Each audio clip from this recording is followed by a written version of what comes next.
Hello friends, welcome to Day Trader Telugu and good evening. Sensex 335 points gain అయ్యి 73,097 దగ్గర close అయితే Nifty 149 points gain అయ్యి 22,147 దగ్గర close అయింది. వెరాస్ బ్యాంక్ నిఫ్టీ 191 పాయింట్స్ డౌన్ అయ్యి 46,790 దగ్గర క్లోజ్ అయింది. మార్కెట్ అనాలిసిస్ స్టార్ట్ చేసే ముందు ఇదే ఆన్సర్ చేయండి. కొత్తగా మార్కెట్ లోకి వచ్చిన వాళ్ళు నిన్న మార్కెట్ ఫాల్ తో ఇది ఎక్కడి మార్కెట్ రా బాబు, ఇక నేను మార్కెట్ ఒక్కసారి నేను కొన్న ప్రైజెస్ కి రానివ్వు స్టాక్స్ ని, నేను ఇంకా మార్కెట్ ని వదిలి వెళ్ళిపోతా అన్నెసరిగా మార్కెట్ కి వచ్చాను, బీపీలు పెరిగిపోతున్నాయి, అసలు ఏంటి మార్కెట్ అని ఫుల్ గా నెగటివ్ గా చూసిన వాళ్ళు ఇవాళ మార్కెట్ ఇంతలా పెరుగుతుండేసరికి నిన్న యావరేజ్ చేస్తుంటే బాగున్నాయి, నిన్న మళ్ళీ మార్కెట్ లో పెట్టుంటే బాగున్నాయి డబ్బులని ఏమాత్రమైనా అనిపించిందా? ఇఫ్ మీకు అనిపించుంటే అది మీ తప్పు కానే కాదు, మార్కెట్ ఒక స్వభావమే ఇది. ఇది వర్స్ట్ థింగ్ ఏంటిది, మనం పెట్టాకే ఇంతలా జరుగుతుందని మనల్ని వరస్ట్ పాయింట్ కి తీసుకువెళ్ళడం. అండ్ ఇది కదా మార్కెట్ అంటే, ఇవి క్వాలిటీ స్టాక్స్. నేను పిక్ చేసిన స్టాక్స్ అని 7%, 10%, 15% ఇవాళ అయితే కొన్ని 20% కూడా పెరిగిపోయాయి. ఇది నా అనాలిసిస్ అని మనల్ని మనం గొప్పగా అనుకునేలా చేయడం రెండు మార్కెట్ కి తెలుసు. ఎవరైతే మార్కెట్ పడుతున్నప్పుడు ఇది ఒక అట్రాక్టివ్ పాయింట్ అని చూస్తారో అండ్ పెరుగుతున్నప్పుడు కాషియస్ గా ఉంటారో వాళ్ళు మార్కెట్ లో స్మార్ట్ గా ప్లే చేస్తున్నట్టు మీరు గమనిస్తే చాలా టైం బ్యాక్ నుంచి mid and small cap stocks related గా నెగిటివ్ గా మాట్లాడుతూ నిన్నటి వీడియోలో almost 80% of the negative impact small caps లో జరగాల్సింది జరిగిపోయింది. 14th or 15th మార్కెట్ లో వెళ్లే లో మార్కెట్ లో ఉంటున్న ఫాల్ మనకి లోయెస్ట్ పాయింట్, తర్వాత నుంచి రికవరీ ఉండొచ్చు if in case stress test కారణంగానే మార్కెట్ ఫాల్ అవుతుంటే, small and mid caps fall అవుతుంటే అని. అండ్ నేను ట్రాక్ చేసిన స్టాక్స్ లో ఆ పాయింట్ లో ఇన్వెస్ట్మెంట్ చేస్తానన్నది కూడా నిన్నటి వీడియోలో చెప్పాను. బట్ ఎక్స్పెక్ట్ చేసిన దానికంటే నేను 14th ఇవాళ కూడా మార్కెట్ డౌన్ అవుతుంది అండ్ ఇవాళ డౌన్ అయితే రేపు కూడా ఓపెనింగ్ డౌన్ అవుతుంది, అక్కడి నుంచి రికవర్ అవుతుందని నేను ఎక్స్పెక్ట్ చేశాను. బట్ మార్కెట్ మనకేమన్నా చుట్టమా ఫ్రెండా మనం అనుకున్నది జరగడానికి? బట్ ఇలా ఇంతలా మార్కెట్ పెరిగిపోతుండడం పర్టికులర్ గా స్మాల్ క్యాప్స్ పరంగా అందరికి again small caps mid caps ఒక ఫేవరెట్ లా హీరోస్ లా కనిపిస్తుంటాయి. బట్ జాగ్రత్త, చాలా ఇంపార్టెంట్ డేటా ఉంది పర్టికులర్ గా స్మాల్ క్యాప్ స్టాక్స్ రిలేటెడ్ గా, మిడ్ క్యాప్స్ రిలేటెడ్ గా, లార్జ్ క్యాప్స్ రిలేటెడ్ గా. ఫర్దర్ గా మనం ఎటువంటి ఇన్వెస్ట్మెంట్ స్ట్రాటజీని ఫాలో అవ్వాలనే దాని రిలేటెడ్ గా కూడా డీటెయిల్డ్ గా ఎక్స్ప్లెయిన్ చేస్తాను, జాగ్రత్తగా వినండి. నిన్నటి అనాలిసిస్ ని మీరు ఒక్కసారి గమనించండి. మోస్ట్ ఆఫ్ ద మార్కెట్ మొత్తం సోషల్ మీడియా అంతా కూడా small and mid caps related గా నిన్న ఫస్ట్ నెగిటివ్ గా బిగ్ నెగిటివ్ గా మాట్లాడడం స్టార్ట్ చేస్తుంటారు. బట్ ఎగ్జాక్ట్లీ మార్కెట్ ఎప్పుడైతే ఇంత నెగిటివిటీ అందరూ నెగిటివ్ గా చూడడం స్టార్ట్ చేశారు, మార్కెట్ అక్కడ రివర్స్ అయింది స్ట్రాంగ్ గా. అండ్ ఇవాళ రివర్స్ అవడం చూస్తూ ఇప్పుడు పాజిటివ్ గా కూడా మాట్లాడుతూ ఉండొచ్చు. మోస్ట్ ఆఫ్ ద ట్విట్టర్ అంతా కూడా అదే కనిపిస్తూ ఉంది. బట్ జాగ్రత్త, ఎందుకంటే అలాంటి స్ట్రాంగ్ సిగ్నల్స్ ఏం టెక్నికల్ గా కూడా ఇంకా small and mid cap space లో కనిపించట్లేదు. డీటెయిల్డ్ అనాలిసిస్ మాట్లాడుకుందాం. బట్ దానికి ముందు ఇవాళ ఓవరాల్ మార్కెట్ ఒక రియాక్షన్ ని మనం గమనిస్తే, నిన్నటి మార్కెట్ ఒక లోని ఇవాళ మార్కెట్ బ్రేక్ చేయకుండా both Nifty, Sensex and mid cap small caps అన్ని కూడా ఎస్టర్డే లోని ప్రొటెక్ట్ చేస్తూ స్ట్రాంగ్ గా అప్ సైడ్ కి ర్యాలీ అయ్యాయి. బట్ ఓన్లీ బ్యాంక్ నిఫ్టీ నిన్నటి లోని బ్రేక్ చేసి కొంత వీక్ గా మార్కెట్ లో ప్లే అయింది. సో నిన్న ఏదైతే స్ట్రాంగ్ గా ఉందో అది వాళ్ళ వీక్ అయింది అండ్ నిన్న ఏదైతే వీక్ గా ఉన్నాయో అవి వాళ్ళ ఎక్స్ట్రాడినరీగా ర్యాలీ అయ్యాయి. అండ్ ఇప్పుడు వచ్చే ఇంపార్టెంట్ క్వశ్చన్, ఇది ఫర్దర్ గా అప్ సైడ్ కి మూవ్ అవుతుందా అంటే మార్కెట్ మళ్ళీ పైకి పెరుగుతూ ఇవాళ ఏ గెయిన్స్ అయితే కనిపించాయో small and mid cap space పరంగా కమింగ్ డేస్ లో కూడా పోర్ట్ఫోలియోస్ అలాగే గ్రీన్ గా ఫుల్ గ్రీన్ గా మనకు కనిపిస్తాయా, ఆర్ ఇంత ఫాల్ అయిన తర్వాత వచ్చిన స్మాల్ రివర్సల్? ఇది మనకి తెలియాలి కదా, ఇదే ఇంపార్టెంట్ కదా. దీని గురించి మాట్లాడుకునే ముందు మార్కెట్ లో ఉంటున్న అన్సర్టనిటీస్ అంటే ఏం జరుగుతుందో మనకి తెలీదు. పాజిటివ్ జరగచ్చు, నెగిటివ్ జరగచ్చు. హిస్టారికల్ గా ఉంటున్న డేటాని బట్టి ఏమేం జరగడానికి పాసిబిలిటీ ఉంటుందో ఒక్కొక్కటిగా నేను మీకు ఎక్స్ప్లెయిన్ చేస్తాను, కొంత జాగ్రత్తగా వినండి. తర్వాత మనం ఇదే టాపిక్ కి మళ్ళీ వద్దాం, నెక్స్ట్ మార్కెట్ పరిస్థితి ఏంటని. ఫస్ట్ థింగ్, ఇక్కడ నుంచి చాలా డేస్ బ్యాక్ నుంచి నేను చెప్తున్నది ఇంకా అయిపోనిది, tax loss harvesting March month లో యూజువల్ గా నెగిటివ్ గా మార్కెట్ ని ఇంపాక్ట్ చేస్తుంది. వాళ్ళు ప్రాఫిట్ లో ఉంటున్నా, లాస్ లో ఉంటున్నా, ఎగ్జిస్టింగ్ గా వాళ్ళకు ఉంటున్న గెయిన్ ఆర్ లాస్ ని బట్టి వాళ్ళకు ఉంటున్న పొజిషన్స్ ని బుక్ చేసుకునే ప్రయత్నం ఇన్వెస్టర్స్ చేస్తారు. ఫర్ వన్ డే ఏదో ఒక పాయింట్ లో చేస్తూ వస్తారు, ఆ తర్వాత రోజు కొనేస్తారు మళ్ళీ. బట్ అడ్జస్ట్మెంట్స్ ఎవరెవరైతే ట్యాక్స్ ని తగ్గించుకోవాలని ప్రయత్నిస్తుంటారో ఆ అడ్జస్ట్మెంట్స్ మార్కెట్స్ ని యూజువల్ గా వోలటైల్ గా ఉంచుతాయి అండ్ యూజువల్ గా దాని యావరేజ్ మనకి నెగిటివ్ గానే కనిపిస్తుంది. అండ్ సెకండ్ ది, ఎలక్షన్స్ కి ముందు మార్కెట్ లో కొంత మనీ అనేది పబ్లిక్ లోకి వెళ్ళడానికి, అది ఎందుకు వెళ్ళడానికి అన్న విషయం కూడా మీకు తెలుసు. దీని కారణంగా కూడా ఎలక్షన్స్ కి ముందు ఎప్పుడైతే ఎలక్షన్స్ రిలేటెడ్ గా డేట్స్ అనౌన్స్ అవుతాయో దానికి ముందు కూడా ప్రీవియస్ ఎలక్షన్స్ లో ఉంటున్న హిస్టారికల్ డేటాని బట్టి చూసినప్పుడు మార్కెట్స్ లో కొంత volatility volatility in the sense for the down side market red లో ఉండడానికి ఈ ఎలక్షన్స్ రిలేటెడ్ గా ఇంపాక్ట్ కూడా మార్కెట్ ని ప్రభావితం చేయొచ్చు. ఇది కాకుండా SBI వాళ్ళు ఆల్రెడీ ఏ కంపెనీస్ ఆర్ ఏ ఇండివిజువల్స్ ఎంతెంత మొత్తం పొలిటికల్ పార్టీస్ కి డొనేట్ చేశారో అన్న డేటాని ఎలక్షన్ కమిషన్ వాళ్ళకి సబ్మిట్ చేశారు. అండ్ ఎలక్షన్ కమిషన్ వాళ్ళు 15th ఈవినింగ్ 5 అరౌండ్ వాళ్ళ వెబ్సైట్ లో ఆ డేటాని పెడతారు. ఇది చాలా ఇంపార్టెంట్. పొలిటికల్ గా బీజేపీకి కాంగ్రెస్ కి దీని రిలేటెడ్ గా ఎడ్జ్ ఆర్ డిసడ్వాంటేజ్ క్రియేట్ అయ్యే ప్రాబబిలిటీస్ ఉన్నాయి. ఎవరైనా పెద్ద పెద్ద పేర్లు అందులో కనిపిస్తూ వీళ్ళు ఇన్ని కోట్లు డొనేట్ చేశారు అనేది ఏదైనా కనిపిస్తూ ఉంటే ప్రాబ్లీ అది ఏమైనా ఎలక్షన్స్ మీద ఇంపాక్ట్ కనిపిస్తుందన్న ఒక అన్సర్టనిటీ కూడా మార్కెట్ లో ఉంటుంది. కాబట్టి ప్రెసెంట్ అయితే కంప్లీట్ గా బీజేపీనే మార్కెట్ అనుకుంటూ ఉంది. బట్ ఆ డేటాలో ఏదైనా సర్ప్రైజ్ ఉంటుందా అనే ఒక చిన్న క్వశ్చన్ మార్క్. మోస్ట్ ప్రాబ్లీ ఆ డేటా ఎలా ఉంటున్నా ఎలక్షన్ రిజల్ట్స్ పై అదేం పెద్ద ఇంపాక్ట్ చూపించకపోవచ్చు. బట్ స్టిల్ అది మార్కెట్ గమనిస్తున్న important event. And most important stress test. Most probably stress test కి ఇంకా మార్కెట్ పెద్దగా రెస్పాండ్ అవ్వకపోవచ్చేమో. ఆల్రెడీ దానికి రియాక్ట్ అవ్వాల్సినంత రియాక్ట్ అయ్యి కూడా మార్కెట్ పెరుగుతుందంటే ప్రాబ్లీ మార్కెట్ ఇంకా ఆ ఈవెంట్ ని అయితే ఫ్యాక్టర్ చేస్తుండాలి. బట్ ఎనీవే అది మనకి రేపటి రోజు మార్కెట్ ఎండ్ అయ్యాక వస్తుంది స్ట్రెస్ టెస్ట్. అండ్ కొన్ని దగ్గరలో ఫిబ్రవరిలో చేసిన డేటా అయితే రిలీజ్ చేస్తున్నారు. ఏ మ్యూచువల్ ఫండ్ వాళ్ళ AUM అంతా అండ్ ఎన్ని డేస్ లో వాళ్ళ పోర్ట్ఫోలియోని లిక్విడేట్ చేసుకోగలరు ఆ డేటాని అయితే రిలీజ్ చేస్తున్నారు. మరి లేటెస్ట్ డేటాని పబ్లిష్ చేసే విధంలో సేమ్ డేటానే పబ్లిష్ అవుతుంటే మార్కెట్ లో ఆల్రెడీ ఉంటున్న డేటానే పబ్లిష్ అవుతుంటే దెన్ ఎటువంటి ఇంపాక్ట్ మార్కెట్ మీద అయితే ఉండదు. అండ్ ఎలక్షన్స్ అన్నాను కదా, ఎలక్షన్స్ కి ముందు మార్కెట్ యూజువల్ గా డౌన్ సైడ్ కి వెళ్తూ ఉంటుంది. మార్కెట్ నుంచి మనీ కొంత విత్ డ్రాల్ అయ్యే ప్రయత్నంలో. అండ్ ఆ ఎలక్షన్ డేట్స్ ఒక అప్డేట్ కూడా మోస్ట్ ప్రాబ్లీ ఇవ్వాలే మనకి రావాలి. లేదంటే ఇంకొక 2 రోజుల్లో మనకి ఎలక్షన్ డేట్స్ కూడా అనౌన్స్ అవుతాయి. కాబట్టి 15th ఎండింగ్ వరకు కూడా అంటే రేపటి ఎండింగ్ వరకు కూడా మార్కెట్ లో వోలటాలిటీ ఎక్కువ ఉండడానికి ప్రాబబిలిటీ ఉంటుందన్న దానికి ఈ అప్డేట్స్ అన్ని కూడా మనకి కనిపిస్తూ ఉన్నాయి. ఇదంతా సరే, మరి మార్కెట్ ఇంతలా పెరిగింది, దీని బ్యాక్ ఏదో ఒక పాయింట్ మనం యాడ్ చేసుకోవాలి కదా. లైక్ దీని కారణంగా కూడా మార్కెట్ పెరుగుండొచ్చని. ఫ్రెండ్స్ ప్రాక్టికల్ గా చెప్పాలంటే ఇప్పుడు మనం మాట్లాడుకుంటున్న అప్డేట్ కారణంగా మార్కెట్ కి ఇంత పెరిగే ఛాన్సే లేదు. ఇది యాక్చువల్లీ మార్కెట్ లో ఉంటున్న స్ట్రాంగ్ బయింగ్ యాక్టివిటీయే. ఇన్ని రోజులు సెల్ ఆఫ్ కనిపించింది small and mid cap space లో, అదొక చిన్న రిలీఫ్ ర్యాలీ ఇవ్వాలా. బట్ మార్కెట్ లో ఉంటున్న స్ట్రాంగ్ పాజిటివ్ అప్డేట్ గ్లోబల్ గా ఉంటున్న 3 big rating agency credit rating ఏజెన్సీలో వన్ ఆఫ్ ద ఏజెన్సీ అయిన ఫిచ్ వాళ్ళు ఇండియాకి సంబంధించిన GDP ఫోర్కాస్ట్ ని ప్రీవియస్ గా ఉంటున్న 6.5% నుంచి 7% కి పెంచారు. అంటే మన ఇండియన్ గ్రోత్ స్ట్రాంగ్ గా ఉంటుంది for FY25 next coming financial year అని వాళ్ళు అప్గ్రేడ్ చేస్తున్నట్లు ఇది. అలాగే RBI దగ్గర నుంచి 50 బేసిస్ పాయింట్స్ దగ్గరగా కూడా కట్ ని మీన్స్ వడ్డీ రేట్ల తగ్గింపుని వీళ్ళు ఎక్స్పెక్ట్ చేస్తున్నట్టు ఫ్రమ్ జూలై టు సెప్టెంబర్ 2024 అని వీళ్ళు అప్డేట్ చేస్తూ ఉండడం. బికాస్ ఇండియాలో CPI ఇన్ఫ్లేషన్ డేటా కొంత కంట్రోల్ లోనే ఉంది కాబట్టి RBI వడ్డీ రేట్లు తగ్గిస్తారని ఇలా వీళ్ళు అంటున్నారు. అది కూడా 50 బేసిస్ పాయింట్స్. బట్ ప్రాక్టికల్ గా ఫెడ్ వాళ్ళు వడ్డీ రేట్లు తగ్గించకుండా వీళ్ళు కూడా RBI వాళ్ళు కూడా వడ్డీ రేట్లు తగ్గించరు. అది ఇంకా నెగిటివ్ ఇంపాక్ట్ అవుతుంది. ఫెడ్ వాళ్ళు కట్ చేయకుండా మన RBI వాళ్ళు కట్ చేస్తే ఇది ఒక different scenario. And June July ఆ పాయింట్ లో ఫెడ్ వాళ్ళు వడ్డీ రేట్లు కట్ చేస్తారని మార్కెట్ కూడా ఎక్స్పెక్ట్ చేస్తుంది. కాబట్టి వీళ్ళు కూడా జూలై టు సెప్టెంబర్ ఆ మంత్స్ లోనే 50 బేసిస్ పాయింట్స్ కట్ అయితే చెప్తున్నారు. ప్యారలల్ గా US లో కూడా కట్ అవుతుంటేనే ఇండియాలో కూడా కట్స్ ఎక్స్పెక్ట్ చేయొచ్చు మనం. But overall Indian equity markets పరంగా ఉంటున్న 2 డొమెస్టిక్ పాజిటివ్ ఫ్యాక్టర్స్ ఇవి. అండ్ ఇంకొక విషయం గుర్తుంచుకోవాల్సింది, నిఫ్టీ ఆల్ టైమ్ హైస్ నుంచి దగ్గరగానే ఉంది, అదేం పెద్ద దూరంగా లేదు. మహా అయితే నిన్నటి నుంచి చూస్తే నిన్నటి లోకి చూసిన ఆల్మోస్ట్ 2% నిఫ్టీ పడింది. వెరాజ్ స్మాల్ క్యాప్స్ హైస్ నుంచి ఆల్మోస్ట్ ఫిబ్రవరి 8th హైస్ నుంచి 13.5% దగ్గరగా పడ్డాయి. అండ్ మిడ్ క్యాప్స్ అయితే 6 to 7% దగ్గరగా ఆల్మోస్ట్ 7% దగ్గరగా ఎస్టర్డే ఫాల్ కి అవి ఇంపాక్ట్ అయ్యాయి. సో కాబట్టి రివర్సల్ లో కూడా అవే ఎక్కువగా ర్యాలీ అయ్యాయి, లార్జ్ క్యాప్స్ పార్టిసిపేట్ చేయలేదు. అండ్ ఇప్పుడు అగైన్ మన క్వశ్చన్ దగ్గరికి వద్దాం.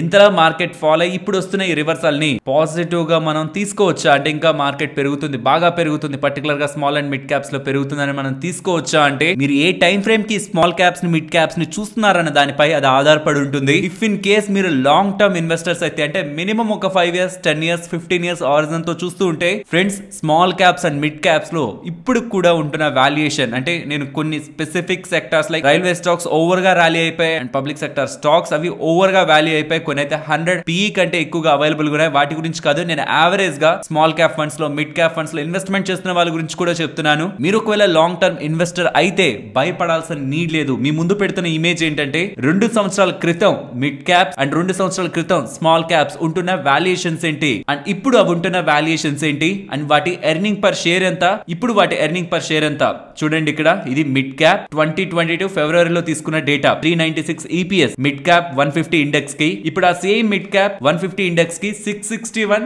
EPS ఎర్నింగ్ పర్ షేర్ అంటే 67% లాస్ట్ 2 years లో ఎర్నింగ్ పర్ షేర్ గ్రో అయిందంటే ఏదైతే బబుల్ క్రియేట్ అయింది, ఎక్స్పెన్సివ్ అయిపోయే స్టాక్స్ చాలా ఎక్కువగా పెరిగిపోయాయి అనుకుంటున్నారు. ఇది కొన్ని పర్టికులర్ స్టాక్స్ మాత్రమే. మొత్తం స్మాల్ క్యాప్స్, మొత్తం మిడ్ క్యాప్స్ ప్రెసెంట్ ఉంటున్న దాంట్లో కూడా టూ మచ్ ఎక్స్పెన్సివ్ కాదు. ఓవరాల్ ఇండెక్స్ పరంగా చూస్తున్నప్పుడు small and mid caps mutual funds లో అయినా ఈటీఎఫ్ లో అయినా ఇన్వెస్ట్మెంట్ చేస్తున్న వాళ్ళు ఇది టూ మచ్ ఎక్స్పెన్సివ్ వాల్యుయేషన్ కూడా కాదు. As per data, as per fundamentals, overall broad based small caps and mid caps లో ఇన్వెస్ట్మెంట్ చేస్తున్న వాళ్ళు ఫర్ ద లాంగ్ టర్మ్ కి చెప్తున్నాను, మళ్ళీ టెన్షన్ పడాల్సిన నీడ్ లేదనేది నా పర్సనల్ ఒపీనియన్. డేటా మీకు ముందే ఉంచుతున్నాను. మిడ్ క్యాప్స్ లో అయితే 2 years బ్యాక్ ఏ పీఈ అయితే ఉందో ప్రెసెంట్ కూడా అదే పీఈ ఉంది. స్మాల్ క్యాప్స్ లో జస్ట్ 10% మాత్రమే ప్రైస్ టు ఎర్నింగ్స్ మూవ్ అయ్యాయి. Overall broad based small caps ని, మిడ్ క్యాప్స్ ని చూస్తున్నప్పుడు so for long term investment చేస్తున్న వాళ్ళు 2 సంవత్సరాల క్రితం మిడ్ క్యాప్స్ లో, స్మాల్ క్యాప్స్ లో వాటి గ్రోత్ ప్రకారం మీరు ఏ వాల్యుయేషన్ అయితే కొనుంటారో ప్రెసెంట్ కూడా అవే వాల్యుయేషన్ లోనే మీకు దొరుకుతున్నట్టు. కానీ ఇప్పుడు వచ్చే క్వశ్చన్ అంతా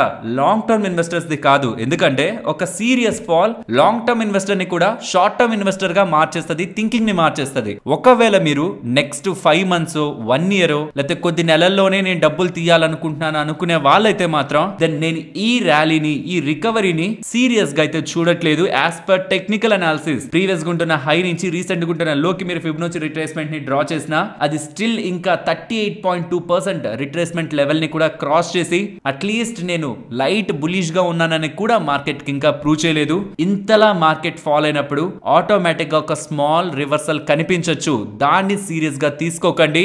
ఇఫ్ ఇన్ కేస్ మీరు షార్ట్ టర్మ్ కి మార్కెట్ లో డబ్బులు పెడదాం అనుకుంటుంటే నేను ఇప్పటికీ చెప్తున్నాను, షార్ట్ టర్మ్ ఎప్పుడు small caps, mid caps the కాదు. ఇది ఎలా ఉంటుందో లాజిక్ చెప్తాను చూడండి. మీరు ఎంటర్ అవుతారు, ఎంటర్ 20, 30, 40, 50% పెరిగిపోతున్నట్లు కనిపిస్తుంది. But with in 4 to 5 days me profit అంతా మళ్ళీ న్యూట్రల్ టు లాస్ కి రావడానికి కూడా ఛాన్స్ ఉంది. అంత వోల్టైల్ గా ఉంటుంది. So for the short term play చేయాలనుకుంటున్నప్పుడు మీకు large caps or large cap ETFs కానీ ఇండెక్స్ ఫండ్లు కానీ మీకు బెటర్ ప్లేస్ అవుతాయి. Small caps and mid caps ఎప్పుడు లాంగ్ టర్మ్ ఇన్వెస్టర్స్ కి మాత్రమే మంచి రిటర్న్స్ ని డెలివర్ చేశాయి, కానీ షార్ట్ టర్మ్ లో చూస్తున్న వాళ్ళకి కాదన్న విషయాన్ని గుర్తుంచుకుంటూ ఫర్ ద షార్ట్ టర్మ్ అయితే నేను ఇవాళ వచ్చిన ర్యాలీకి ఇంకా పెరిగిపోతుంది. నెక్స్ట్ కమింగ్ డేస్ లో కూడా అలా పెరిగిపోతూనే వెళ్ళిపోతాయి small caps and mid caps. మళ్ళీ ఆల్ టైమ్ హైక్ వెళ్ళిపోయి అక్కడి నుంచి కూడా 20% పెరిగిపోతాయి అనే ఒక ఒపీనియన్, అనే ఒక యుఫోరియాలో అయితే నేను ప్రెసెంట్ లేను. But for the long term మీరు చాలా దగ్గర మార్కెట్ లో బబుల్ ఫామ్ అవుతుంది. Small and mid caps over గా పెరిగిపోయాయి. ఎస్, ఓవర్ గా పెరిగిపోయాయి. బట్ దాంతో పాటు వాళ్ళ ఎర్నింగ్స్ కూడా మారాయి. Most of the small caps mid caps అయిపోయాయి అండ్ మిడ్ క్యాప్స్ కొన్ని లార్జ్ క్యాప్స్ లో కూడా వచ్చాయి. అండ్ బిజినెస్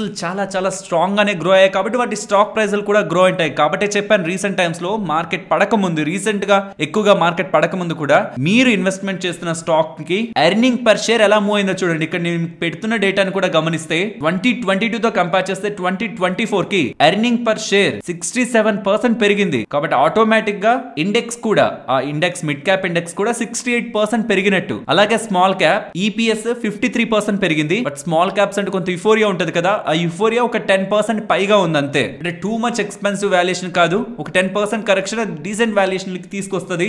ఎలాగో రీసెంట్ టైమ్స్ లో మార్కెట్ లో కనిపించింది. సో కాబట్టి for the long term tension పడాల్సిన నీడ్ లేదు. ఒకటే గుర్తుంచుకోండి, మీరు ఒకవేళ మ్యూచువల్ ఫండ్స్ లో ఇన్వెస్ట్ చేస్తున్నా, ఈటీఎఫ్ లో ఇన్వెస్ట్మెంట్ చేస్తున్నా టెన్షన్ పడద్దు. స్టాక్స్ లో ఇన్వెస్ట్మెంట్ చేస్తుంటే మాత్రం ఈ లాజిక్ నే ఫాలో అవ్వండి. ఎర్నింగ్ పర్ షేర్ ఎంత గ్రో అయింది ఓవర్ ద పీరియడ్, దానికి తగ్గట్టు స్టాక్ ప్రైస్ ఎంతలా మూవ్ అయింది, దానికి ఒక చిన్న కోరిలేషన్ మీరు చూసారంటే మీరు హోల్డ్ చేసిన స్టాక్ ఓవర్ ఎక్స్పెన్సివ్ గా ఉందా, ఆర్ వితౌట్ లాజిక్ వెళ్ళిపోయిందా, ఆర్ లాజికల్ గానే ఉందా అన్న ఒక కంక్లూజన్ మీకు దొరుకుతుంది. అన్ని స్టాక్స్ కి ఇది ఒకేలా వర్తిస్తుందని నేను చెప్పను. మెజారిటీ ఆఫ్ స్టాక్స్ కి మీరు ఈ టైప్ ఆఫ్ అనాలిసిస్ ని చేసుకోవచ్చు. సర్టన్ లిమిటేషన్స్ ఉంటాయి కొన్ని సెక్టార్స్ కి. అండ్ ఇప్పుడు ట్రేడర్స్ పాయింట్ ఆఫ్ వ్యూ కొద్దాం. ఇక్కడ నుంచి మార్కెట్ ని ఎలా గమనించాలని. 540 ఇంపార్టెంట్ రెసిస్టెన్స్, అక్కడ నుంచి డౌన్ సైడ్ వచ్చి నేను 250 దగ్గర 22-250 దగ్గర కన్సాలిడేట్ అవుతుంది అనుకున్నాను. బట్ అది బ్రేక్ చేసి డౌన్ సైడ్ కి వస్తుండడం కంఫర్ట్ అయితే ప్రొవైడ్ చేయలేదు. అలా అని నేను బేరిష్ గా కూడా చూడను. బికాస్ 950, 850, 750, 100 పాయింట్స్ లో 3 ఇంపార్టెంట్ సపోర్ట్లు ఉన్నప్పుడు నేను బేరిష్ గా కూడా చూడలేనని నిన్నటి వీడియోలోనే క్లియర్ గా చెప్పాను. బట్ 950 దగ్గర నుంచి ఎగ్జాక్ట్లీ మనకు ఒక రివర్సల్ అయితే కనిపించింది. ఇది ఇంపార్టెంట్ లాజిక్. ఎగ్జాక్ట్లీ హాఫ్ లో ఉన్న అప్ సైడ్ 250 బ్రేక్ అవుతుందా, డౌన్ సైడ్ అగైన్ మళ్ళీ 950 బ్రేక్ అవుతుందా, అప్ సైడ్ ఒక 100 పాయింట్స్, డౌన్ సైడ్ ఒక 200 పాయింట్స్, ఏది బ్రేక్ అవుతుందనే దాన్ని బట్టి, బ్రేక్ అవడం కాదు ఇంట్రాడే లో క్లోజ్ అవడం కూడా ఇంపార్టెంట్, దాన్ని బట్టి ఫర్దర్ గా డైరెక్షన్ లో మూవ్ ఉంటుందని అయితే నేను ఎక్స్పెక్ట్ చేస్తున్నాను. Till then most probably market ఇక్కడైనా కొంత కన్సాలిడేట్ అవ్వచ్చు. కాబట్టి డైరెక్షనల్ వ్యూ తీసుకుందాం అనుకుంటే ఈ points 250 break up side close అవడం or 950 break down side close అవడం ఫస్ట్ మార్కెట్ లో కంప్లీట్ అవ్వాల్సిన ఇంపార్టెంట్ ప్రైస్ యాక్షన్. అండ్ రేపటి రోజు ఎండింగ్ కి మనకి చాలా డేటా పాయింట్స్ మార్కెట్ లోకి అరైజ్ అవుతాయి. అండ్ ప్రాబబుల్లీ మార్కెట్ క్లోజ్ అయ్యాక కూడా కొన్ని డేటా పాయింట్స్ వస్తాయి. సాటర్డే సండే ఆ పాయింట్ మొత్తం మొత్తం కూడా. సో మండే నుంచి మార్కెట్ ని ఈ డేటా పాయింట్స్ ఇంపాక్ట్ చేస్తాయి. చాలా ఇంపార్టెంట్ డేటా పాయింట్స్ ఉన్నాయని మాట్లాడుకునే థీమ్ తగ్గిపోతుంది కాబట్టి మార్కెట్ లో real price action real strength అనేది ప్రైస్ యాక్షన్ పరంగా మనం ఈజీగా అనాలిసిస్ చేయగలం. ఈ లోపు ఇలానే ఉంటుంది, స్ట్రాంగ్ గా పడ్డం, స్ట్రాంగ్ గా పెరగడం. కాబట్టి చెప్పాను ఒక 2 days వెయిట్ చేద్దాం, 14th ఆపేద్దాం, 15th కూడా ఆపుదాం, తర్వాత మార్కెట్ లో ఉంటున్న ప్రైస్ యాక్షన్ బట్టి డిసైడ్ అవుదాం అని. అండ్ ఇఫ్ ఇన్ కేస్ ఎవరైనా బులిష్ గా చూద్దాం అనుకుంటుంటే కూడా వితౌట్ బ్రేకింగ్ 22,250 క్లోజ్ అవ్వకుండా ఉంటే, ఇంట్రాడే లో క్లోజ్ అవ్వకుండా ఉన్నంత వరకు బులిష్ గా కూడా ప్లాన్ చేయాలని ప్రయత్నించొద్దు. బికాస్ ఇది ప్రీవియస్ గా మీకు గుర్తుందని అనుకుంటున్నాను, చాలా ఇంపార్టెంట్ రెసిస్టెన్స్. బ్రేక్ చేసి అప్ సైడ్ కి వచ్చాకే 540 వరకు వెళ్ళాం. బట్ అగైన్ అది బ్రేక్ చేసేసింది కాబట్టి స్ట్రాంగ్ గా మేబీ అగైన్ ఇక్కడికి వస్తున్నప్పుడు కూడా ఒక బిగ్ రెసిస్టెన్స్ లా ఇది యాక్ట్ అవడానికి కూడా ఛాన్సెస్ ఉంటాయి, బుల్స్ ట్రాప్ అవడానికి కూడా ఛాన్సెస్ ఉంటాయి అనే విషయాన్ని ట్రేడర్స్ గుర్తుంచుకోవాలి. అండ్ ఇంకొక ఇంపార్టెంట్ డేటా కూడా, నిన్న FIS దగ్గర నుంచి బిగ్ సెల్లింగ్ కనిపించింది కదా. ITC రిలేటెడ్ గా జరిగిన బ్లాక్ డీల్ ని పక్కన పెడితే నిన్న FIS 5,000 కోట్లు కాదు, సుమారుగా 15,000 కోట్ల దగ్గరగా ఇండియన్ ఈక్విటీ మార్కెట్స్ లో సెల్ చేసినట్టు. మరి వాళ్ళు ఎందుకు అంత ఎక్కువగా సెల్ చేస్తున్నారు ఈక్విటీ మార్కెట్స్ లో? యాక్చువల్లీ నేను DIS దగ్గర నుంచి ఎక్స్పెక్ట్ చేశాను, మ్యూచువల్ ఫండ్స్ దగ్గర నుంచి ఎక్స్పెక్ట్ చేశాను. బట్ వాళ్ళకంటే FIS దగ్గర నుంచి అంత సిగ్నిఫికెంట్ సెల్లింగ్ కనిపిస్తూ ఉండడం. అండ్ మళ్ళీ అగైన్ ఇవాళ మార్కెట్ ఇంతలా రివర్సల్ అవుతుంది కాబట్టి వాళ్ళు అగైన్ బై సైడ్ ఏమైనా స్ట్రాంగ్ గా వచ్చారా? ఒకవేళ వస్తూ ఉంటే అదేంటది 1 day లో అంతలా సెల్ చేయడం 15,000 crores దగ్గరగా, అండ్ సెకండ్ డే అంతలా బై చేయడం అనే ఒక క్వశ్చన్ మార్క్ కూడా వస్తుంది. బట్ ఎనీవే ఇవాళ FIDI డేటా ఇంకా స్టిల్ FIS మన మార్కెట్స్ పరంగా నెగిటివ్ గానే ఉన్నారా, ఆర్ ఓవర్ నైట్ లో వచ్చిన ఎంటైర్ డిప్ తో మళ్ళీ ఇది ఒక అట్రాక్టివ్ లెవెల్ అనుకొని బయర్స్ గా టర్న్ అయ్యారా అనేది మనకి చెప్తుంది. అండ్ FIS ఒక షార్ట్స్ నియర్లీ 60% దగ్గరగా ఉన్నాయి. మీన్స్ స్టిల్ మార్కెట్ రిలేటెడ్ గా FIS FNO పరంగా, ఆప్షన్స్ అండ్ ఫ్యూచర్స్ పరంగా మార్కెట్ ని డౌన్ సైడ్ కే చూస్తున్నారు. మరి చూడాలి ఈక్విటీ పరంగా ఎలా ఉన్నారు, క్యాష్ మార్కెట్ లో వాళ్ళ పొజిషన్స్ ఎలా ఉన్నాయనేది ఇవాళ FIDI డేటాలో అర్థమవుతుంది. ఫ్రెండ్స్, ఇలా మార్కెట్ లో ఉంటున్న ఎంటైర్ డేటాను అనాలిసిస్ చేస్తూ వీడియోని మీ ముందుకు తీసుకొని రావడానికి మేము పెడుతున్న ఎఫర్ట్స్ మీకు వాల్యుబుల్ గా అనిపిస్తూ ఉంటే మన వీడియోని తప్పకుండా లైక్ చేయండి. ఫస్ట్ ఎస్ బ్యాంక్ గురించి మాట్లాడుకోవాలి. ఎస్ బ్యాంక్ లో నియర్లీ 51% దగ్గరగా వాటాని అమ్మడానికి ఎస్ బ్యాంక్ వాళ్ళు చూస్తున్నారనేలా డేటా అయితే కనిపిస్తూ ఉంది. అండ్ ఇక్కడ ఇంట్రెస్టింగ్ విషయం ఏంటంటే, ఇక్కడ మీరు స్క్రీన్ పైన గమనించొచ్చు, $8 to $9 billion వాల్యుయేషన్. అంటే ప్రెసెంట్ ఉంటున్న మార్కెట్ క్యాపిటల్ నుంచి ఇవాళ పెరిగిపోయాక చూస్తే అట్లీస్ట్ ఒక 15% అప్ సైడ్, స్టిల్ ఇంకా 15% అప్ సైడ్ పెట్టి సెల్ చేయాలనే ప్రయత్నంలో ఎస్ బ్యాంక్ వాళ్ళు చూస్తూ ఉండడం ఇన్వెస్టర్స్ ని కొంత పాజిటివ్ గా ఎస్ బ్యాంక్ పరంగా టర్న్ చేసేలా కనిపిస్తుంది. ఫ్రెండ్స్, ఈ టైప్ ఆఫ్ న్యూస్ అప్డేట్స్ ని డబుల్ ఎడ్జ్డ్ గా మనం చూడాలి. పాజిటివ్ గానే కనిపిస్తూ ఉంటాయి. 51% ఆఫ్ ద స్టేక్ ని అమ్మితే కొత్త ప్రమోటర్స్ వస్తారు, కొత్త వాళ్ళు అంత పెట్టుకుంటున్న వాళ్ళు, ప్రెసెంట్ మార్కెట్ ప్రైస్ కంటే హైయర్ పెట్టుకుంటున్న వాళ్ళు డెఫినెట్లీ గ్రోత్ ను అన్లాక్ చేసే విధంగా ఎక్స్పాన్షన్ ని, బిజినెస్ ని గ్రో చేస్తారు. ఎస్, ఇది పాజిటివ్. బట్ ఇక్కడ క్వశ్చన్ అంతా నిజంగానే 51% స్టేక్ కొనడానికి ప్లేయర్స్ రెడీగా ఉన్నారా, అది కూడా మార్కెట్ కంటే హైయర్ వాల్యుయేషన్ పెట్టి అన్నది బిగ్ క్వశ్చన్ అవుతుంది. అండ్ 26% కంటే ఎక్కువ వాల్యుయేషన్ అమ్మాలంటే RBI పర్మిషన్ కావాలి దానికి. అండ్ ఎవరెవరు అమ్ముతారు ఇక్కడ? SBI, HDFC బ్యాంక్ అండ్ ఇతర బ్యాంక్స్ అన్ని కూడా 2020 లో ఇన్వెస్ట్మెంట్ చేశాయి కదా, ఇంక్లూడింగ్ LIC. వాళ్ళు వాళ్ళ వాటాని అమ్మి వాళ్ళ ఎగ్జిట్ అయితే తీసుకుంటారు ఇఫ్ ఇన్ కేస్ ఇది జరిగితే. సో జరిగితే డెఫినెట్లీ ఎస్ బ్యాంక్ కి పాజిటివ్. బట్ జరగకపోతే, ఆ డీల్ జరగకపోయినా ఆర్ ప్రెసెంట్ అనుకున్నట్లు మార్కెట్ వాల్యుయేషన్ కంటే హయ్యర్ సైడ్ జరగకపోయినా, ఒకవేళ లోయర్ వాల్యుయేషన్స్ లో జరుగుతున్నారు, అసలు డీలే జరగకపోయినా, ఏ యుఫోరియా అయితే దీని కారణంగా బిల్డ్ అయింటుందో ఎస్ బ్యాంక్ లో, అది కూల్ ఆఫ్ అవుతుంది, ఫేడ్ అవుట్ అవుతుంది. జీ ఎంటర్టైన్మెంట్, సోనీ రిలేటెడ్ గా జరిగిన దాంట్లోనూ మనం ఇదే చూసాం. అండ్ ప్రీవియస్ గా ఇలాంటి అక్విజిషన్స్ జరుగుతున్నాయి, మర్జర్స్ జరుగుతున్నాయి, స్టేక్ సేల్ జరుగుతున్నాయని అప్డేట్స్ వచ్చి క్యాన్సిల్ అయిపోయిన బోల్డ్ ఉన్నాయి. And including recent times Tata chemicals పరంగా కూడా IPO రిలేటెడ్ గా scenario, positive update, negative update రెండు కూడా మార్కెట్ ని టచ్ చేస్తూ ఉంటది. కాబట్టి ఈ type of updates fundamental updates కాదు, స్పెక్యులేటివ్ అప్డేట్స్. ఇన్వెస్టర్స్ పాజిటివ్ గా తీసుకోవచ్చు, బట్ దీన్ని నమ్మి కొత్తగా ఇన్వెస్ట్మెంట్ చేద్దాం అనుకున్న వాళ్ళు మాత్రం కాషియస్ గా ఉండాలి. నెక్స్ట్ RVNL అండ్ సలసార్ JV వాళ్ళకి 174 crore విలువ చేసే power infrastructure order from Madhya Pradesh power transmission వాళ్ళ దగ్గర నుంచి లభించిందని RVNL వాళ్ళు ఎక్స్చేంజెస్ కి అప్డేట్ చేస్తున్నారు. నెక్స్ట్ టాటా మోటార్స్, వీళ్ళు తమిళనాడులోని గవర్నమెంట్ తో MOU, మెమరాండమ్ ఆఫ్ అండర్స్టాండింగ్ ని కుదుర్చుకొని అక్కడ ఒక వెహికల్ మ్యానుఫాక్చరింగ్ ఫెసిలిటీని స్టార్ట్ చేస్తారని, దీనికోసం నెక్స్ట్ 5 years లో 9,000 కోట్ల దగ్గరగా టాటా మోటార్స్ వాళ్ళు ఖర్చు పెడతారనేలా అప్డేట్స్ అయితే చేస్తున్నారు. అండ్ నెక్స్ట్ ఎలక్ట్రిక్ వెహికల్స్ కి కాంపోనెంట్స్ ని సప్లై చేసే Sona BLW and you know Minda గురించి మాట్లాడుకోవాలి. 2 ఇంపార్టెంట్ థింగ్స్ ఉన్నాయి. ఒకటి, ప్రీవియస్ గా ఇస్తున్న ఇన్సెంటివ్స్ ని 22,500 అరౌండ్ వస్తున్న దాన్ని 10,000 కి తగ్గించారు. బట్ ఇది మార్కెట్ ఎక్స్పెక్ట్ చేస్తున్నది. బట్ ఇంకొకటి, ఎలక్ట్రిక్ మొబిలిటీ ప్రమోషన్ స్కీమ్ కేంద్ర ప్రభుత్వం నుంచి 2024 లో కొత్త scheme ministry of heavy industries దగ్గర నుంచి రిలీజ్ అయింది. ఇది పర్టికులర్ గా electric vehicles like 2-wheeler, 3-wheeler and ఈ రిక్షాస్ కి అప్లై అవుతుందని, ఈ స్కీమ్ లో భాగంగా ఈ ఎలక్ట్రిక్ వెహికల్స్ కి కాంపోనెంట్స్ ని సప్లై చేసే సోనా BLW కానీ యూనో మిండా వాళ్ళు కానీ గెయిన్ అవుతారనేలా నోమురా వాళ్ళు రిపోర్ట్ అయితే రిలీజ్ చేశారు. ఎలక్ట్రిక్ థీమ్ ని ప్లే చేయాలనుకుంటున్న వాళ్ళు at any market correction Sona BLW related గా మీకు ఎప్పుడైనా ఇంట్రెస్టింగ్ గా ఒక బిగ్ ఫాల్ కనిపిస్తూ ఉంటే స్లోగా ఇది యాడ్ చేసుకోవడం ప్యూర్లీ ఎలక్ట్రిక్ వెహికల్స్ ని ప్లే చేద్దాం అనుకుంటున్న వాళ్ళకి ఉంటున్న one of the best option. ఎవరు సేల్ చేసినా దానికి విడిభాగాలను వీళ్ళే సప్లై చేయాలి కాబట్టి Sona BLW and you know Minda indirect గా ఎలక్ట్రిక్ వెహికల్ థీమ్ ని ప్లే చేయడానికి కనిపిస్తున్న 2 బెస్ట్ స్టాక్స్. ఫ్రెండ్స్, ఇలా న్యూస్ అప్డేట్స్ ని అనాలిసిస్ చేస్తూ మీ ముందుకి కంటెంట్ తీసుకురావడానికి మేం పెడుతున్న ఎఫర్ట్స్ మీకు వాల్యుబుల్ గా అనిపిస్తూ ఉంటే మన వీడియోని తప్పకుండా లైక్ చేయండి. నెక్స్ట్ ఇవాళ గోపాల్ స్నాక్స్ IPO మార్కెట్ లో 13% డిస్కౌంట్ తో లిస్ట్ అయింది. లిటిల్ డిసప్పాయింట్మెంట్ ని క్రియేట్ చేసింది. నెక్స్ట్ ఇవాళ రైల్వే స్టాక్స్ రిలేటెడ్ గా మీకు కొంత బజ్ కనిపించుంటది మోస్ట్ ఆఫ్ ద స్టాక్స్ లో, పర్టికులర్ గా RITES కానీ రైట్స్ కానీ ఇతర స్టాక్స్ లో. దీని రిలేటెడ్ ఒక ఇంపార్టెంట్ అప్డేట్ కనిపిస్తుంది. నిన్న కరెక్ట్ గా మన మార్కెట్ క్లోజ్ అయ్యే ఒక 2 minutes పాయింట్ ఆఫ్ టైమ్ లో ఒక ఇంపార్టెంట్ అప్డేట్ కనిపిస్తుంది. ఇంటర్ గవర్నమెంటల్ ఫ్రేమ్వర్క్ మన ఇండియాకి అండ్ UAE మన కేబినెట్ అప్రూవ్ చేసినట్లయితే డేటా కనిపిస్తుంది. దీంతో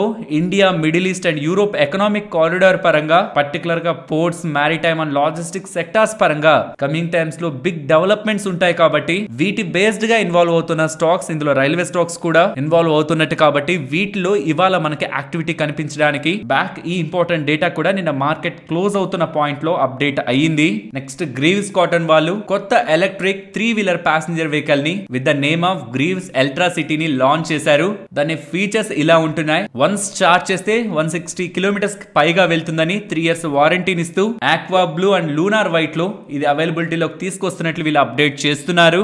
next federal bank and South Indian bank గురించి మాట్లాడుకోవాలి. ఫ్రెండ్స్, ఈ మధ్య కాలంలో ఏమైపోయిందంటే బ్యాంక్స్ వేరే వాళ్ళతో టైఅప్ అయి క్రెడిట్ కార్డ్స్ ని ఇష్యూ చేస్తుంటారు. ఎగ్జాంపుల్ ICICI వాళ్ళు అమెజాన్ వాళ్ళతో, ఫ్లిప్కార్ట్ వాళ్ళు యాక్సిస్ వాళ్ళతో and most of the credit card companies అని విస్తారా వాళ్ళతో కూడా టైఅప్ అవడం. అంటే ఒక్కొక్క బ్యాంక్ ఒక్కొక్కరితో పార్ట్నర్ అయి కో బ్రాండెడ్ క్రెడిట్ కార్డ్స్ ని ఇష్యూ చేస్తుంటారు. బట్ RBI కి ప్రాబ్లం ఏంటంటే బ్యాంక్ వాళ్ళు కస్టమర్స్ ఒక డేటాని ఇతరులతో కూడా షేర్ చేస్తూ ఉండడం. అంటే ఒకవేళ యాక్సిస్ వాళ్ళు ఆ క్రెడిట్ కార్డ్ రిలేటెడ్ గా డేటాని ఫ్లిప్కార్ట్ వాళ్ళకు కూడా షేర్ చేస్తున్నారు అనుకోండి, దెన్ అప్పుడు అది RBI కి కన్సర్న్. దీని రిలేటెడ్ గా ఫెడరల్ బ్యాంక్ రిలేటెడ్ గా స్కేపియా కార్డ్ అండ్ సౌత్ ఇండియన్ బ్యాంక్ వాళ్ళు కూడా ఇష్యూ చేస్తున్న కో బ్రాండెడ్ కార్డ్స్ ని కొత్తవి ఇష్యూ చేయడం వెంటనే ఆపాలనేలా RBI వాళ్ళు అడుగుతున్నట్లయితే కనిపిస్తుంది. కొత్త కార్డ్స్ ఇష్యూ చేసే ముందు ఎగ్జిస్టింగ్ గా ఉంటున్న కొన్ని లూప్ హోల్స్ ని సెట్ చేసుకొని తర్వాతే కొత్త కార్డ్స్ ని RBI పర్మిషన్ తో, నెక్స్ట్ RBI ఇచ్చిన పర్మిషన్ తోనే ఇష్యూ చేయాలని, ఎగ్జిస్టింగ్ ఉంటున్న కార్డ్స్ ని సర్వ్ చేసుకోవచ్చు, కొత్త కార్డ్స్ ని మాత్రం ఆపాలని అప్డేట్ అయితే చేస్తున్నారు. ఇది పర్టికులర్ గా ఫెడరల్ బ్యాంక్ పరంగా రీసెంట్ టైమ్స్ లో వాళ్ళు ఎక్కువ ప్రమోషన్స్ కూడా చేస్తున్నారు స్కేపియా కార్డ్ పరంగా. ఇలాంటి టైంలో ఇది కొత్త కార్డ్స్ ని ఇష్యూ చేయొద్దు అంటాం. డెఫినెట్లీ ఫెడరల్ బ్యాంక్ అయితే కొంత ఇంపాక్ట్ అయితే చూపిస్తుంది. కాబట్టి స్టాక్ ఇవాళ డౌన్ సైడ్ ఓపెన్ అయి ఫైనల్ గా 1.2% రెడ్ లో క్లోజ్ అయింది.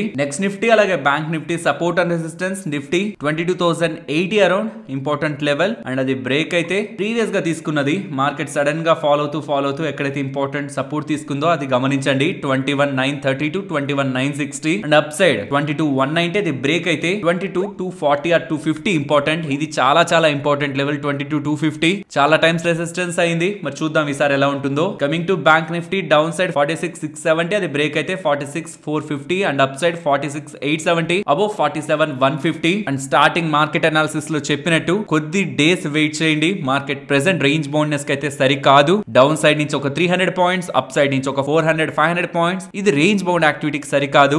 నాకు ఎప్పుడైతే ఆ కన్విక్షన్ మార్కెట్ లో ఎస్ ఇంత వోల్టైల్ గా ఉండదు మార్కెట్ అని అనిపిస్తుందో ఈవెంట్స్ ని బట్టి, మార్కెట్ ప్రైస్ యాక్షన్ బట్టి, నేను అప్పుడు రేంజ్ ని డిస్కస్ చేస్తాను. అప్పటి వరకు నేను పర్సనల్ గా బిగినర్స్ ని రేంజ్ బౌండ్ యాక్టివిటీ నుంచి దూరంగా ఉండమని ఎక్స్పెక్ట్ చేస్తాను. మరొక ఇంట్రెస్టింగ్ వీడియోతో మళ్ళీ మీ ముందుకు వస్తాను. అంతవరకు టేక్ కేర్. జై హింద్.